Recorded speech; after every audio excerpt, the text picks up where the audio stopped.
Hi everyone. In this session, I am going to show you about mule scopes that are target payload, which is called as message enricher in Mule 3, ASIC scope, triscope, until successful. As we know, making integration means transferring the data among the applications. Always, whenever we develop a Mule application, we will get some input payload and we work on that input payload to reach out to the multiple target systems. So, whenever we get input to our Mule 4, this is the Mule 4 event we will get, that is payload, attributes, and if we are creating any variables, those variables, in case any error occurs, then we will have exception message mule4 event, which is also called as error, to get that particular error details. Now we have a scope related connectors in mule4. Already we know that whenever we have some input payload and if we make any system call, that payload will be overridden by the system call payload. That means our payload always exhausted and the payload is stateless. Even attributes also same. But if I receive a employee payload over the request and would like to insert into database, then after that I would like to send the same payload to consume one of the reserves. But if my payload get exhausted after database call, then how I can use my input payload to send to one more REST service. To do that, usually we are keeping it to a variable, then we are using after the variable.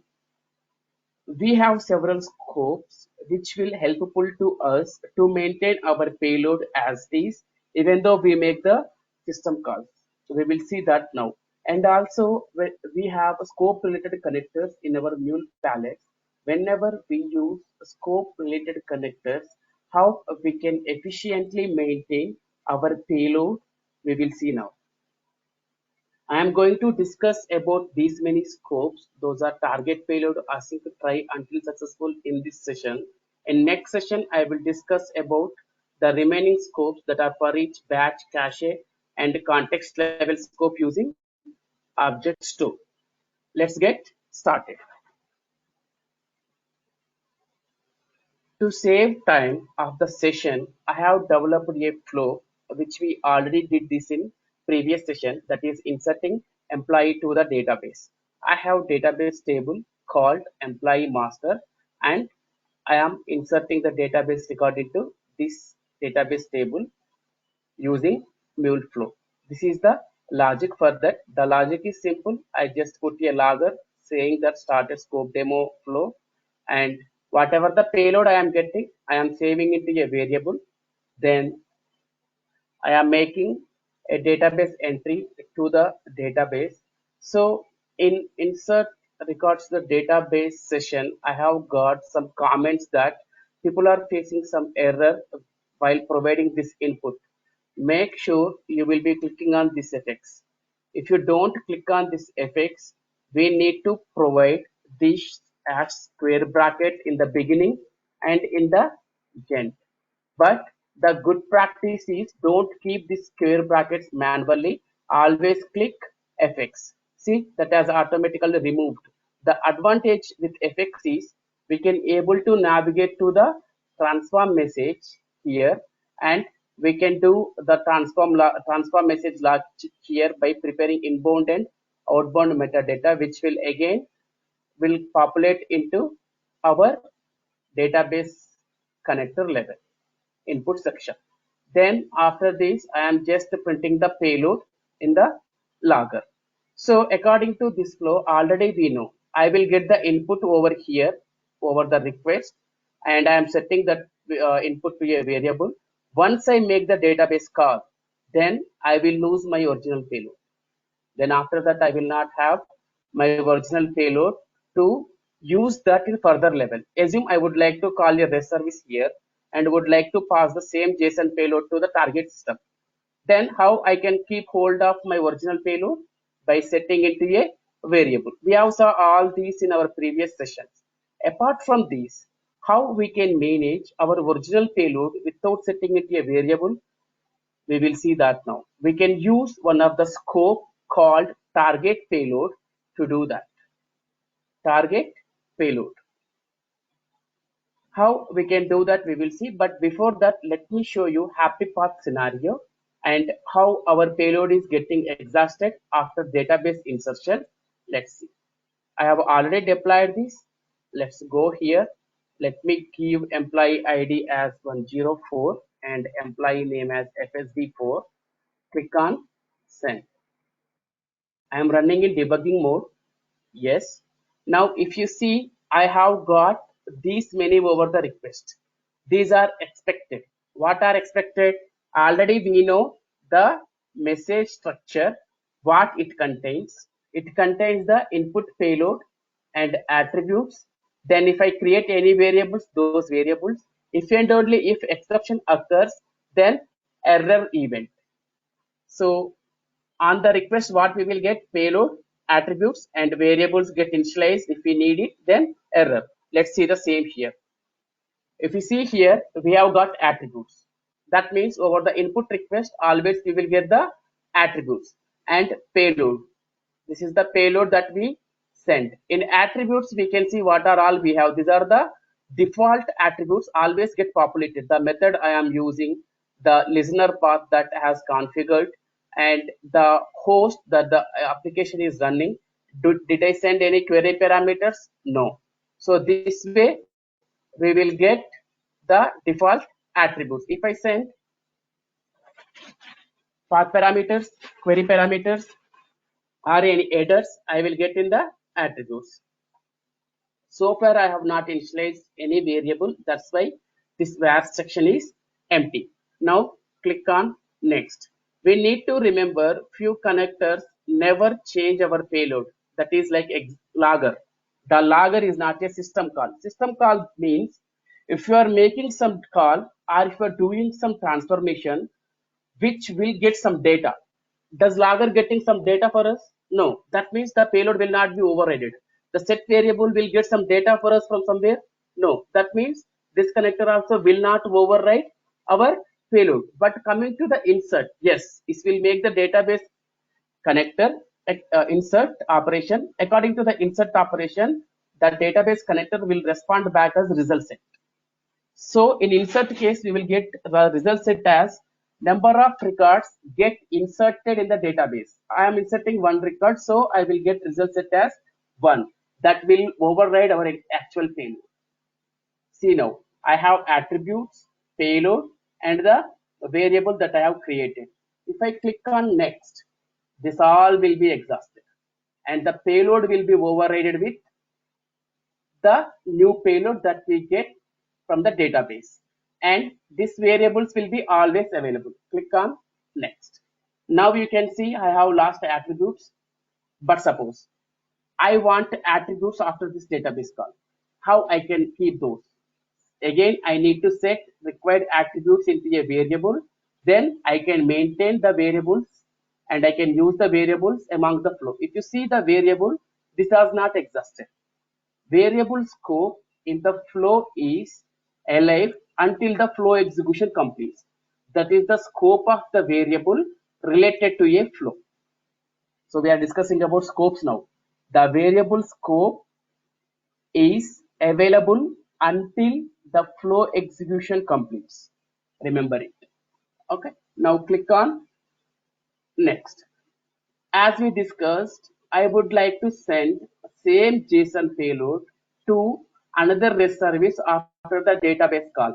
What I should do, I can use the same from the variable and I can send it to the target system.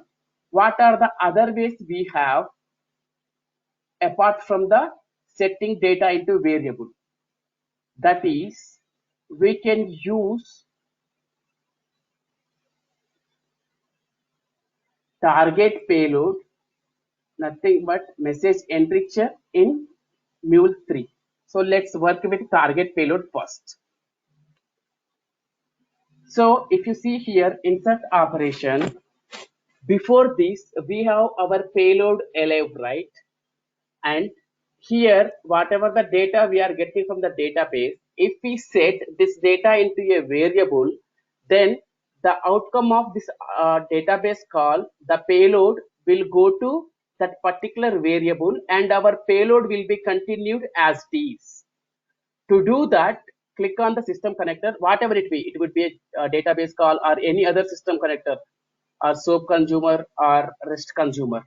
Go to advanced, and here you can see target variable. So if you keep target variable again as payload, it will keep the outcome of database call into payload.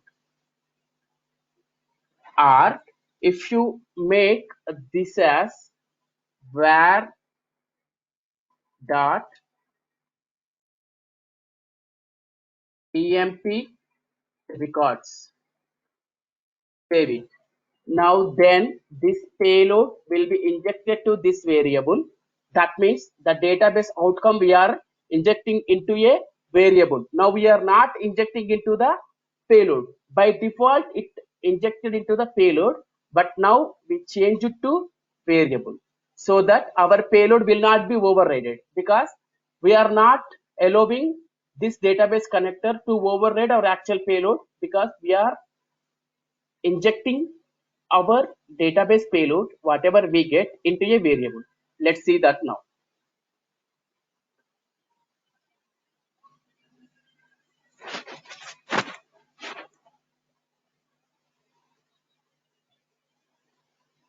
Let me redeploy it.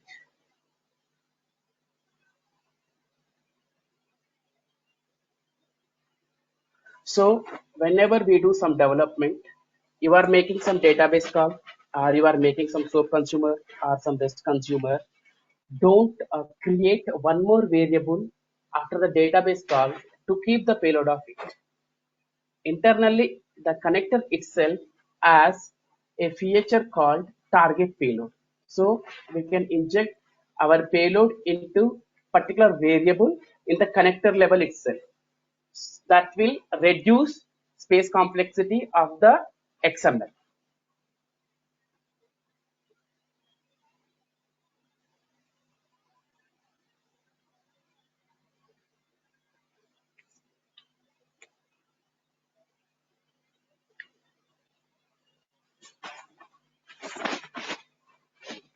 It has deployed.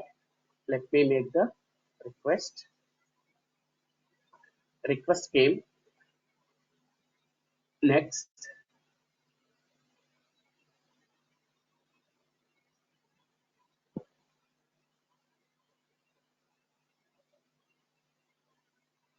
click on next. Now I am going to make a database call. So for me, attributes available as it is, the payload is there as it is, and the one variable got initialized because I have created a variable here. Now next, next. Now you can see after the database call also, still I have my attributes as it is, which I got over request, and my payload is available as it is. Now I can use my payload as it is to consume one more REST service.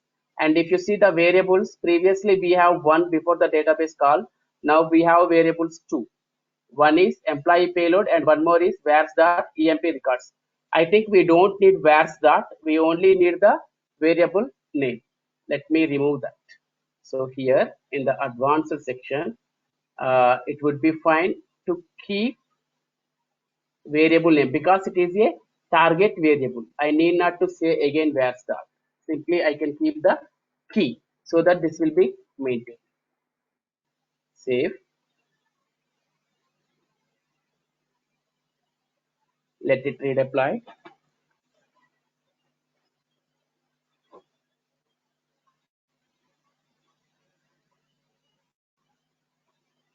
And that variable contains the outcome of this database. Let me show you now. Send. Yes. Click on next. Next. It will be failed. Sorry again. I have sent the same unique key. Let me finish it. Let me send again 106.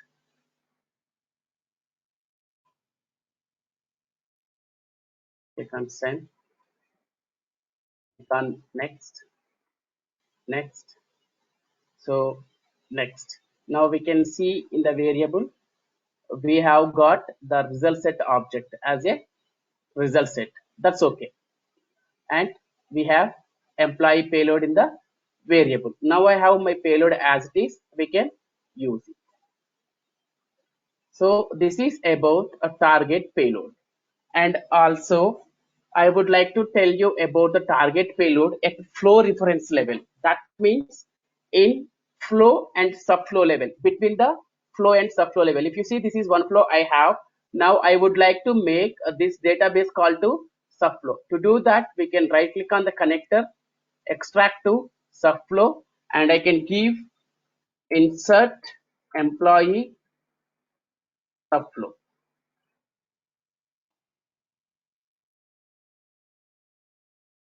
Okay. Now here I am calling this subflow. I can't save. It won't change any response. It will be continued as it is. Now let me change 107 SD7 as applied. Click on save. Request came. Next.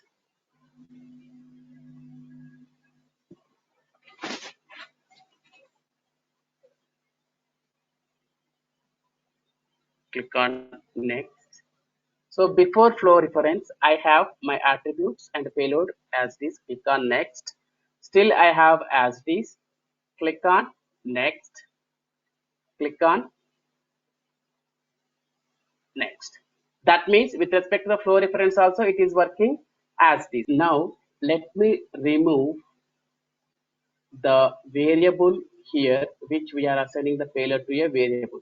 Once I remove this, the payload will come as this after calling this subflow to here. That means it will override my original payload. Actually this is my initial flow. The change is I just made this to another flow. Nothing but subflow. Save.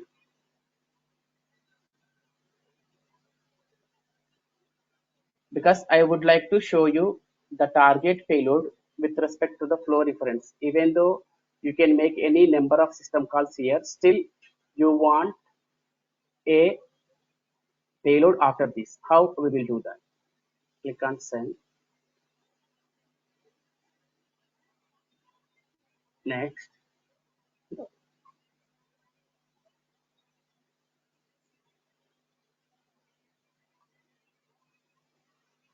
Next. Next. Now I am not keeping it a variable. So my payload will be overridden. Now you can see I lost my attributes and the payload overridden with the database call, and I have only one variable because I have removed, I do not want to put the database result set into a variable. This is the earlier flow I have done. Now when we are calling the flow reference, nothing but the subflow with flow reference, here also we can handle that. Here we just need to put as payload.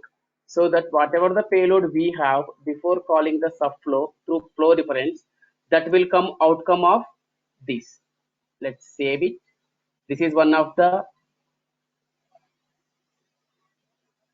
certification question. They will give you a flow and they will put the flow reference and you will call the subflow from here, and in the flow reference they will put this. So you don't expect that after this the payload will be overridden with the new payload. No, that will contain the original payload. Let's see that. Definitely you will get this question in the certification.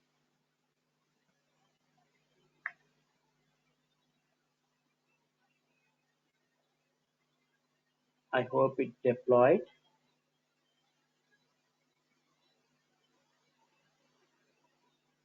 For safe side, let me redeploy. Go here, change the primary key to 109.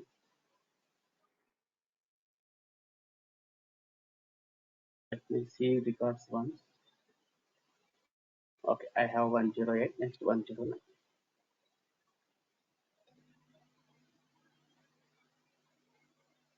Yes.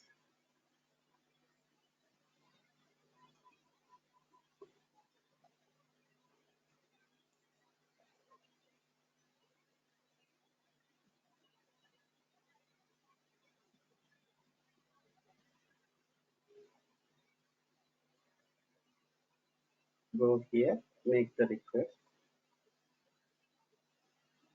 Next,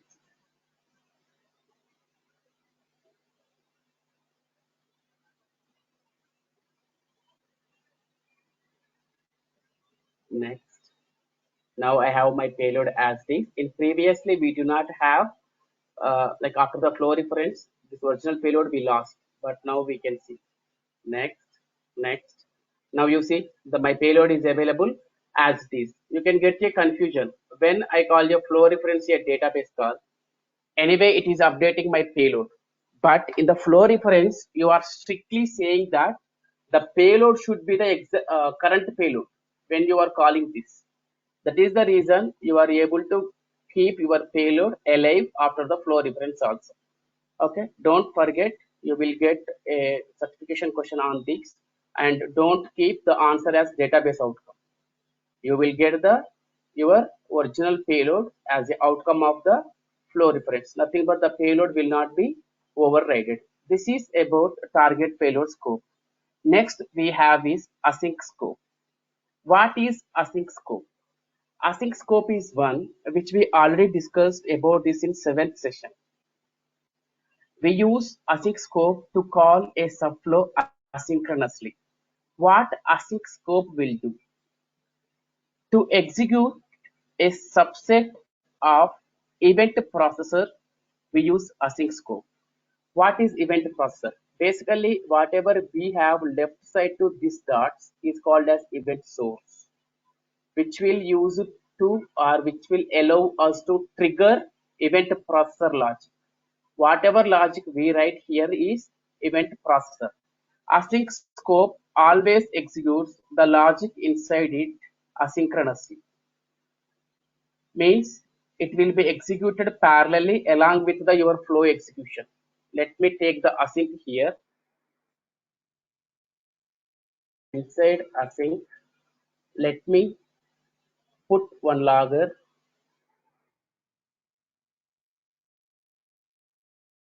as I am async log save, and let me put set payload as I am async payload. So whatever we have inside the payload or anything inside async that we won't get outside of it. We can create a variable and we can keep the data into the variable or payload. We can get outcome of the async, but we cannot be able to predict that variable when it can be initialized, because this async will execute parallelly with this. Due to that, even though you initialize the variable, you can't able to get it. So go for async scope if and only if you would like to execute asynchronously something and you don't want anything from that particular piece of logic, then only go for async scope. I'm repeating one more time. Go for async scope if and only if you would like to execute some logic and you don't want anything back from that. Suppose I am getting a request over REST API and I have a monitor table. I want to monitor each and every request in the like going forward. So here I can make a async call to subflow, which will make data record inserted to the monitor table, and I don't want anything back from the monitor table. So I can just call and leave.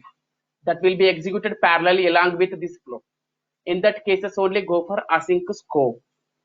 And whatever we keep in the async, the payload or variable will not available after the scope. Scopes are nothing but that only. So the async scope for each scope will never give you the payload whatever you get inside of it. It will give you the payload what you have before to it. But until successful will give you the payload whatever like that will override the payload which we have previously. Let's see async first, then we will go to until successful. Let me show you the execution, and what I am trying to say is whatever we created in the payload, it's supposed to override our original payload, but it won't do because async is a scope. So whenever you would like to do some data, some process execution without losing a payload, then go for async. Whereas you can't be able to get any data and never try to get a variable from async scope also. But we cannot predict when it can be initialized because async and your flow will execute parallelly. Okay, save.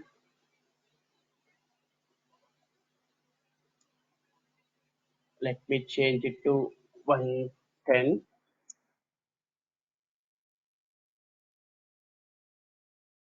Click on send.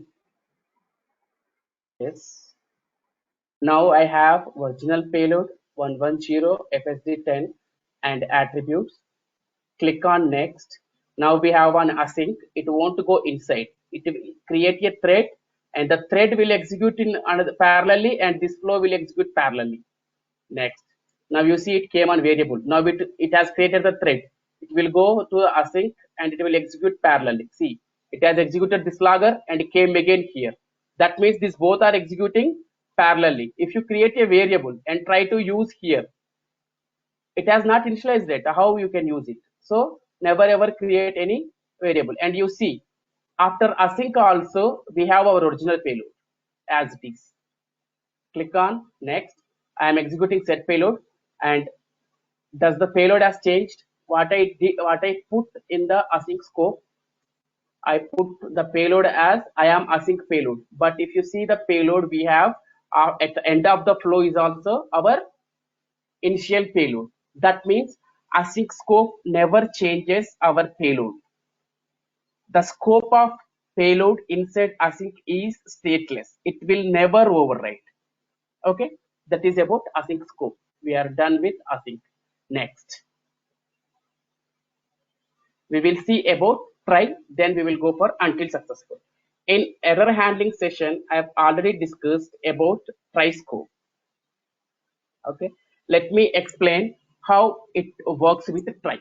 So to do that, let me take try black and put on the database and move database call here. If I get any database related error, how the data, here we are going to get error event.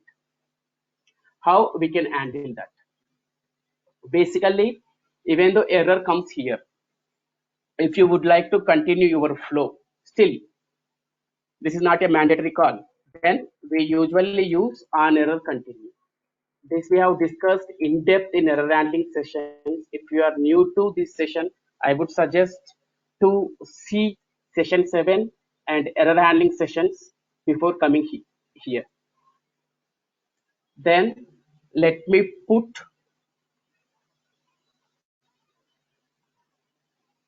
a logger and print the payload. What we will have in the payload here.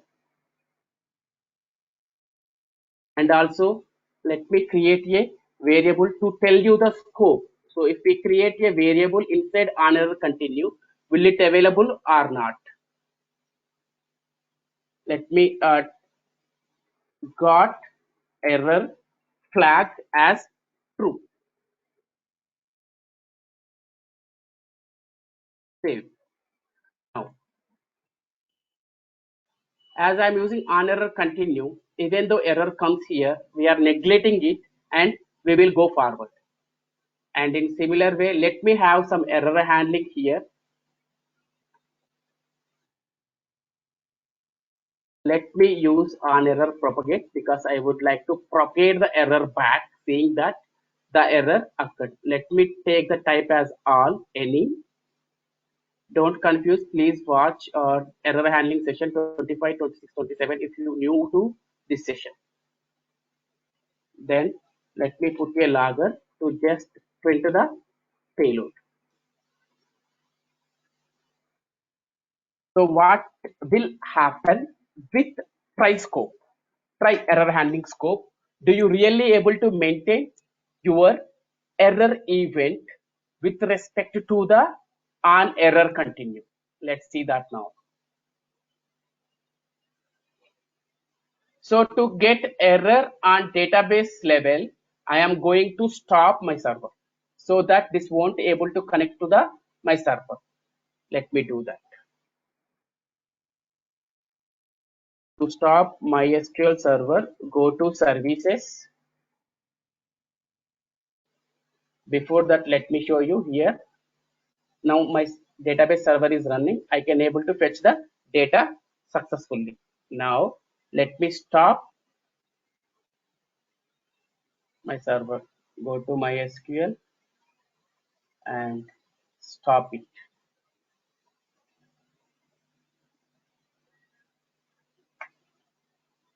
Now it has stopped. Go to the MySQL developer, execute it. Now it will say error that it couldn't able to connect to the database. Now you see 203 cannot connect to MySQL server to localhost. The same error we will get here, and it will come to the on error continue. As we are using on error continue here, when error comes for us, event will be generated. Will that available or not? That is the scope we need to check with respect to the try block. So in try block scope, we need to check with respect to the on error continue. Does variable available after it? Does payload available after it? Does error event available after it?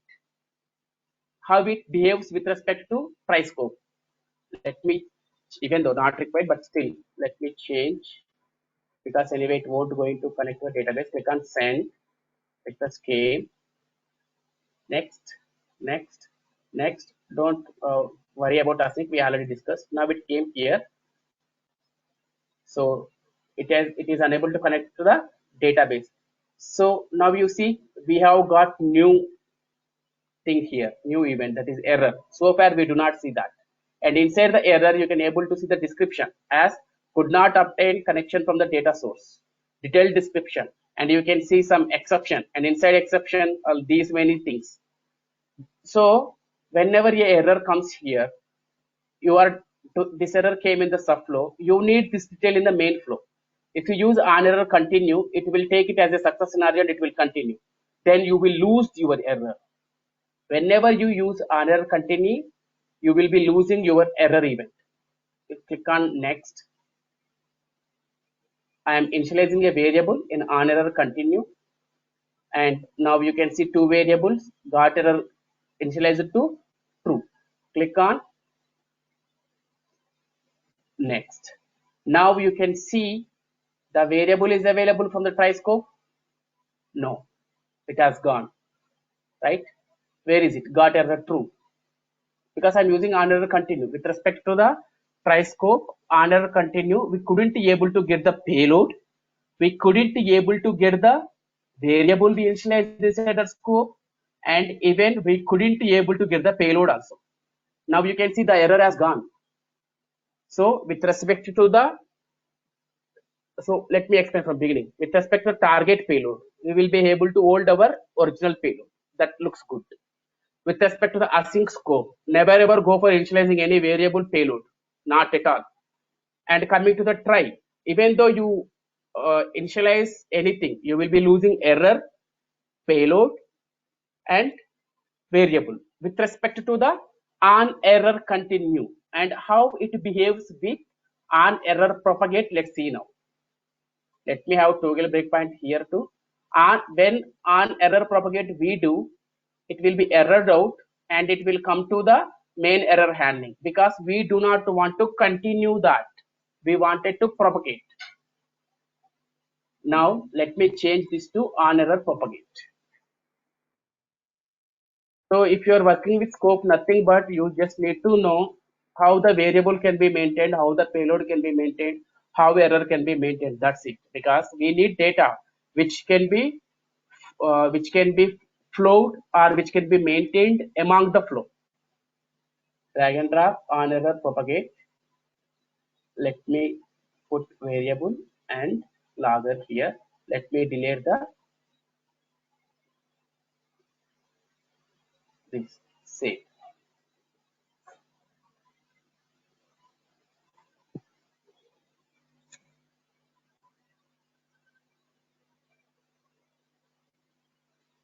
Apply. Now anyway the database call will fail. Click on send. Yes. Click on next, next, next, next, next, next. It will be failed, failed. It will go to another continue. Now we are propagating back. And what payload we have? We have payload. We have one variable. Let me initialize one more variable. We have variable and we have error event. Click on next. Now it will go to our error handling because we are propagating. Now you see the error is there as this and variable is there as these and payload is also there as these. Then what is our observation? In async scope, never think about a variable payload. We are good there. Coming to the target payload, we will have our variable safe. We will have our payload safe, right? Coming to the try. Try with on error continue won't give you the error, the variable, and the payload. But try with on error propagate will give you those three. This is the scope of on error propagate with try block. And in similar way, next we are going to see until successful. In until successful, whatever you keep, variable, payload, that will be available after the until successful scope. And coming to the for each, in for each scope, you will able to maintain only variable, and for each scope inside that won't provide you the payload out. We will see that in next section. For now, I don't want to make more confusion. Just it should be straight and forward. Async scope, never ever we should not create a variable payload. We are good. Target payload scope, yes, it will provide us the original payload and variables as is. Coming to the try block with on error continue won't give anything. Try with on error propagate will give all the things: error event, payload, and variables. That is about this. And next scope we have is until successful. What is the use of until successful? So that by the name itself we can understand until successful, because if you see I am making the database call, my database call is failing. I want to try it again and again until it will collect nothing but until it will become successful. That is what until successful. Now let me go to until successful, drag and drop here. Let me put the database call inside it, and in until successful it will tell you, hey, how many times you want to retry whenever it fails, and how many milliseconds you would like to keep. Okay, I don't want to do 5 times. Let me go with 3 times. Even if I keep 60,000 milliseconds, it takes some time. We need to wait. Let me make it to 10,000. Okay, this is one of the good practice ever we should follow. A real-time expert, a real-time developer, always keep until successful on each and every system call in asynchronous flows. Nothing but JMS subscribers, schedulers, everywhere. If you are developing a REST API, still you can use until successful, but we should keep the milliseconds between retry should be very less, because we should try with 2 milliseconds gap and we should retry 3 times. Because if you keep more retry time between that, then it will take long time. So your REST API will time down. That won't be a good practice.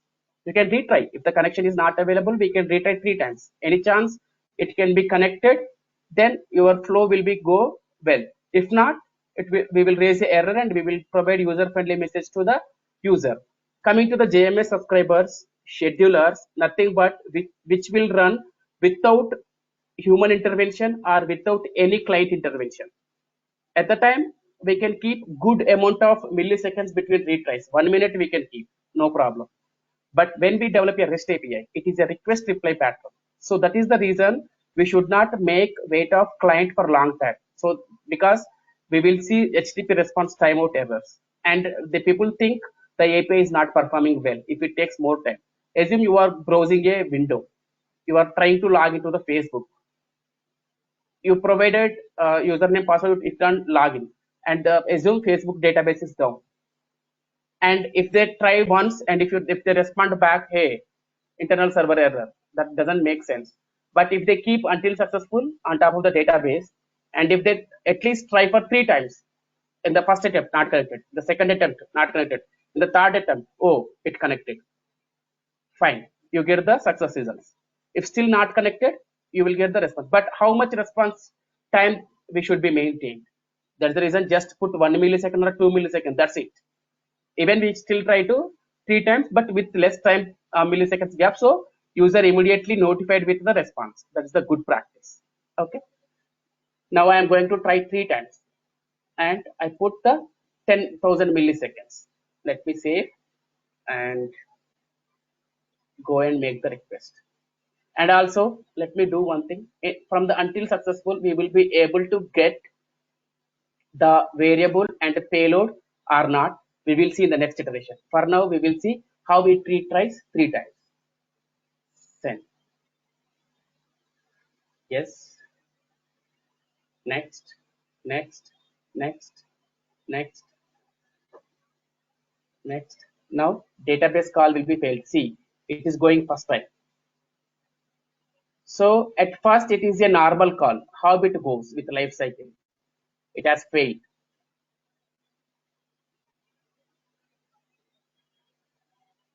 The first normal life cycle call has failed. Now again it will going to try 3 times. That we can see. See, again it is there itself, and we are able to click on next. Next I will show you with logger how many times we are retrying.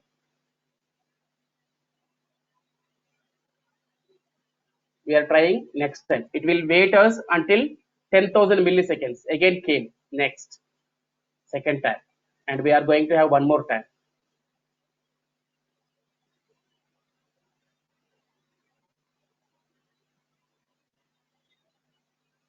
Next. Now it will come out from the until successful. It has retried for 3 times. Next, next. Click on next. Let me show you in better way about until successful. Let me put a logger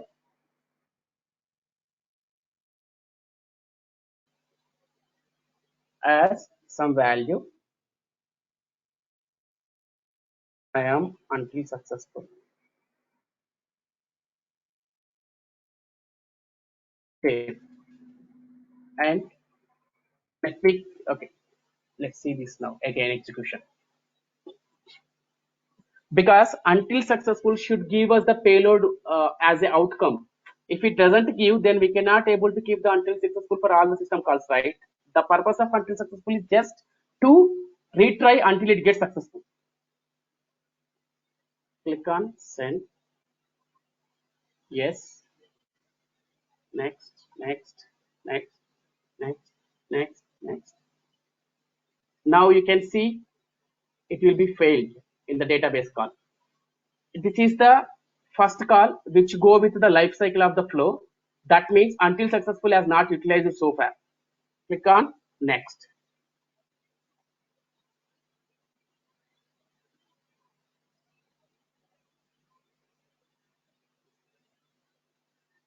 See, now again it came back. Previously, when we have only database call, we couldn't able to notice that because we have one connector. It is always retrying on. The first retry came now. The first retry. Click on next. Again, it will be failed. It has failed. Again, it will wait for 10,000 milliseconds. Then again, it will try next time, second time, because I kept the retry as 3 times. Second time it came. Now, if you see, if I put retry count as 3, total the execution is 4 times because the first time it go with the normal call. From there, it will retry for 3 times. Total it would be 4. Now it is second time. Now this is third time. Apart from our original call. Now it's done. Came out. It went to error handling. So this way we work with on error continue. This way we work with until successful. Whatever the variable we will have in the until successful, whatever the payload we will have in the until successful, that will give as is.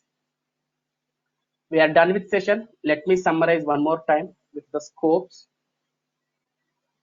So the target payload will allow us to keep original payload as is whenever a new payload is going to override our original payload. Whenever we will get a new payload, it would be better to keep that payload into a variable. And async scope. Async scope is the one where we can execute a subset of event processor process parallelly with the flow, where we do not have any dependency with the piece of logic with the flow. And try block. Try block is the one where we can keep on the flow either one connector or collection of connectors to catch that particular errors will come under that piece of logic with respect to the on error continue, on error propagate. On error continue scope with a try scope will always remove variable, error event, payload, but on error propagate will keep as it is. Until successful scope also keep our variables payload as it is. Whatever we get the variable payload we keep in the until successful. Suppose I am making the database call. After that I will be able to get that payload as it is. That is about until successful. So that's all about this, and in coming session I am going to discuss about remaining scopes that are for each batch cache and context level scope using object store. I am going to keep more videos. Please subscribe and click on bell button to get the notifications, and please provide your valuable comments. Thank you.